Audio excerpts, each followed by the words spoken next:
today with youth, especially youth sports, is we've gotten into this culture where, man, we've got travel baseball, and we've got AAU basketball, and, we got these 7-on-7 leagues. And to be honest with you, I'd rather have a kid that's one of the great things about being in this state, to be honest with you, is watching so many kids that are four-sport athletes. And, that wasn't that way maybe in Ohio, and certainly not that way down in some of the southern states where some of these kids are just specializing in sports, because the greatest ingredient you lose is you lose competition and how to compete.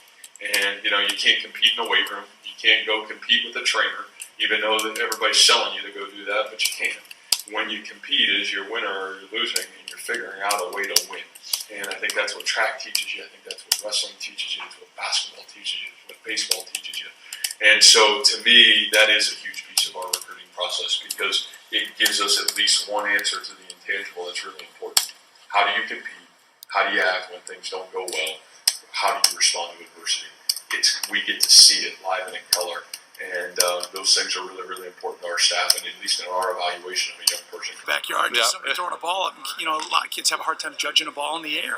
The hand-eye coordination of baseball, or the ability to shuffle your feet and play together as one in a basketball court, and totally different conditioning.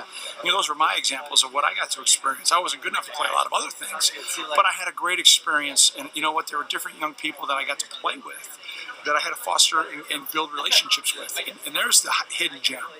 The ability to have and develop relationships with people on different teams and a different skill set, that's being lost, especially with kids just text messaging today and being on Facebook or whatever it might be. They don't know how to look somebody in the eye. They don't know how to shake somebody's hand. And I think those little things are lost, and things that we need to reinforce as coaches, as adults, and as parents. In my opinion, out of all that, because we can talk stars, we can talk numbers, we can talk all rankings, that's out the door. That's over and done with, right? We're all now to be one star, one team, one direction. Rowing the boat in the same direction, same speed, same efficiency. But this one I love. 25 of the 26 are multi-sport athletes. That's important to me. I've said that from day one.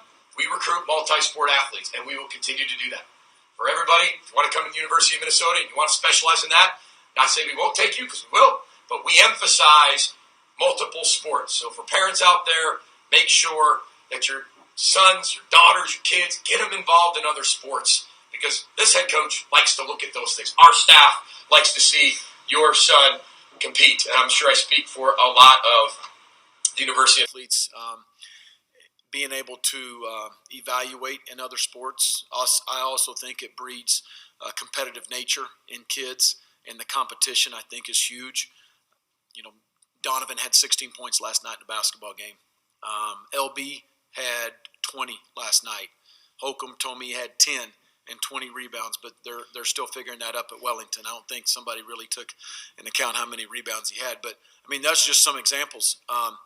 Kobe Minor's playing basketball. Nate Floyd is playing tremendous basketball right now for A&M Consolidated High School. And those guys are I just think it breeds competition. You gain confidence. It's competitive nature, game day, all those kind of things. More than one sport. Specializing is great. You get better at your craft. But there's a lot of lessons to learn from other sports. Track makes you faster, makes you more athletic, more explosive. Basketball helps you with body control, understanding space. Just the competition of all those things help.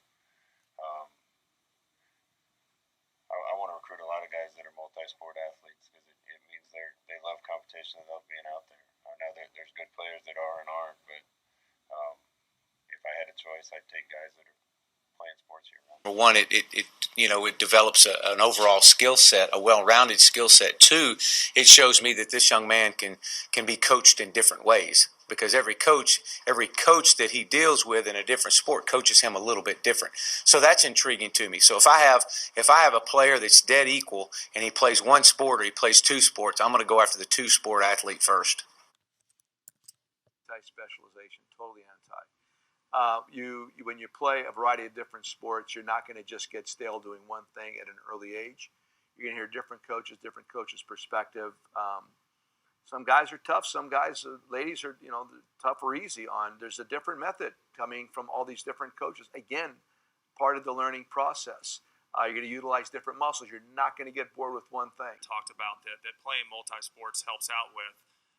It's interesting, it's kind of a double-edged sword in a positive way for playing multi-sports. One, you gain more athleticism, gain more feel for your body, but two, you gain more experience with a team. One thing we find a lot, and probably the most glaring example of it, is with our Latin American players. They are singularly focused on baseball from the time they are 3 years old. They don't play soccer. They're not playing basketball.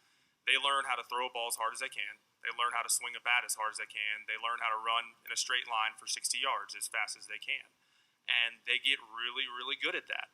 And that helps them get signed. But as soon as they come into our system and have to play on a team and actually play baseball games, they're way behind guys from other countries or from the states that have actually played baseball games. And so two things: one, we have to have them play a lot of baseball games.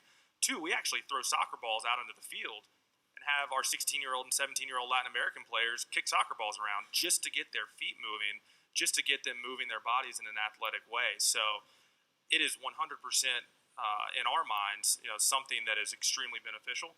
Playing multiple sports, at some point you have to specialize, but it's not when you're 12. It's not really when you're 15 or 16 either. It's later down. Sports as long as you can. I'm very much against the idea of specialization at a young age. Again, I've seen guys that have done really well that have specialized at a young age. I've seen guys burn out that have specialized at a young age. I've seen guys and gals find great passion as they play 3 sports all the way through and just enjoy competing, and that's where they find their motivation. It doesn't really matter what the game is; they just like to compete, or they just like to be a part of a team. And I think the more opportunities you get a chance to compete, the more opportunities you get a chance to be a part of a team at a younger age is the better.